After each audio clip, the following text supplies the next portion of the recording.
नमस्कार, मेरा नाम है डॉक्टर पूरू धवन और आज इस वीडियो में हम बात करने वाले हैं डायबिटीज़ के बारे में कि डायबिटीज़ से पार्किंसन हो सकता है, नहीं हो सकता या फिर डायबिटीज़ वाले पेशेंट में पार्किंसन ज़्यादा देखने को मिलता है या फिर नहीं मिलता। आपने अपनी एज के बहुत सारे लोग देखे होंगे, उनमें कुछ लोग ऐसे होते हैं जिन पे एजिंग का पता नहीं लगता, उनका बुढ़ापा कब आया पता नहीं लगता। बट कुछ लोग ऐसे होते हैं जो होते 50-60 के हैं बट वो लगते हैं 70-80 के हैं। ये जो मेजर डिफरेंस होता है, जो हमें दिखने में भी पता लगता है, इसके पीछे कारण होता है, वो है डायबिटीज़। अगर आप डायबिटिक पेशेंट हो, शुगर लेवल आपके हाई रहते हैं, तो डायबिटिक पेशेंट में हम एक चीज़ कॉमनली देखते हैं कि पेशेंट की एजिंग फास्ट होती है। पेशेंट के फेस पे रिंकल जल्दी आते हैं, पेशेंट की बोन्स जल्दी वीक होती हैं, पेशेंट के दाँत जल्दी गिरते हैं। इस वजह से उनमें बुढ़ापा जल्दी हमें दिखता है। मगर पार्किंसन जो है, वो एक ओल्ड एज में होने वाली बीमारी है, जो 50, 60, 70 के आसपास शुरू होती है। तो जिन पेशेंट में डायबिटीज़ होती है, उनमें अर्ली ऑनसेट ऑफ पार्किंसन देखने को मिलता है कि अगर एक पेशेंट डायबिटिक है, एक पेशेंट नॉन डायबिटिक है, तो जो डायबिटिक पेशेंट होगा, अगर उसे पार्किंसन होना है, तो वो जल्दी हो जाएगा। तो हमने क्या करना होता है ऐसे केसेस के अंदर जहाँ पर पार्किंसन भी है और डायबिटीज़ भी है। तो डायबिटीज़ के साथ क्या है कि शुगर लेवल है, शुगर लेवल हाई है। शुगर लेवल हाई होने की वजह से बॉडी के टिश्यू, बॉडी की जो सेल्स हैं, वो वीक हो रहे हैं।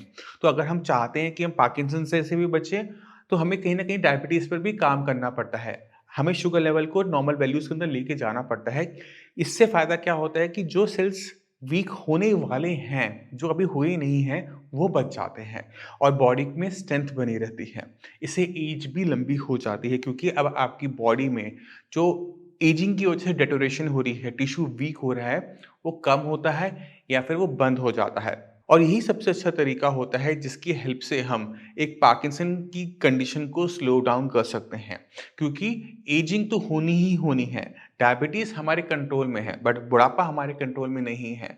उम्र तो बढ़ेगी बढ़ेगी, बट अगर हम अपने शुगर को कंट्रोल में कर लेते हैं तो वो स्लोली बढ़ती है और हमें एजिंग के असर कम देखने को मिलते हैं, उसके साइन एंड सिम्पटम कम देखने को मिलते हैं और पार्किंसन भी कंट्रोल बना रहता है।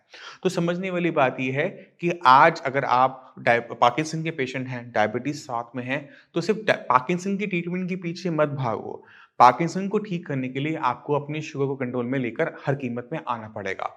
उसके लिए आपको अपनी डाइट बदलनी पड़ेगी, एक्सरसाइज़ अपनी ऐड करनी पड़ेगी, अपनी मेडिसिन टाइम से लेनी पड़ेगी।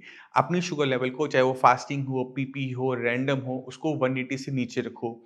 हर 3 महीने बाद अपना एचबी-ए1सी टेस्ट करवाओ और देखो कि वो 5.5 और 6 के आस-पास ही रहे, वो 7, 8, 9, 10 ना जा रहा हो, क्योंकि जितना ज़्यादा आपका एचबी-ए1सी होगा, इसका मतलब ये है कि आपके शुगर लेवल्स हाई बने रहते हैं। तो ये जो कंट्रोल मैं आपको बता रहा हूँ, इस पे आप सभी को काम करने की ज़रूरत है।